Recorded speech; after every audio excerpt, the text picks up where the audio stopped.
ரேவதி, உன் அம்மா ஒரு விஷயத்துல உறுதியா இருக்கேனா அதுக்கு காரணம் இருக்கும்.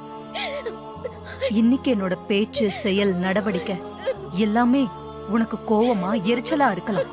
ஆனா பின்னாடி நம்ம அம்மா நம்ம நல்லதுக்காக தான் இது எல்லாத்தையுமே செஞ்சிருக்காங்கன்னு நீயே நினைச்சு சந்தோஷப்படுவ. இப்ப ராஜாவை பத்தின தப்பான அபிப்பிராயம் உன் மனசுல ஏன் வந்துச்சுன்னே தெரியல. ஆனா அவன் தப்பானவன் இல்ல.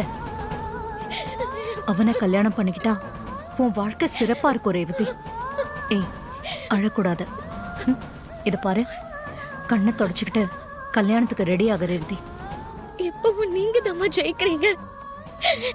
இந்த எமோஷனல் பிளாக்மெயிலையும் நீங்க தான் ஜெயிச்சிட்டீங்க. நான் தோத்துட்டேன். இதுக்கு மேல என்னால பிடிவாதமா இருக்க முடியலம்மா.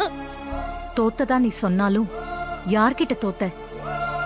உன் அம்மா கிட்ட தானே. இப்போ நீ தோத்ததா நினைக்கலாம். ஆனா உன்னோட இந்த எண்ணம் மாறும். ஏன்னா நீ உன் வாழ்க்கையில ஜெயிப்ப, சந்தோஷமா இருப்ப. கடவுள் சத்தியமா சொல்ற. அம்மா, நீ எனக்கு இந்த கல்யாணத்தை பிடிவாதமா பண்ணி வச்சது ரொம்ப நல்லதுமா. இவரை விட ஒரு நல்ல புருஷன் எனக்கு கிடைச்சிருக்க மாட்டாருன்னு நீயே என்கிட்ட சொல்லுவ ரேவதி. அப்படி ஒரு நல்ல வாழ்க்கை உனக்கு அமைஞ்சிருக்க ரேவதி. நல்லா இரு.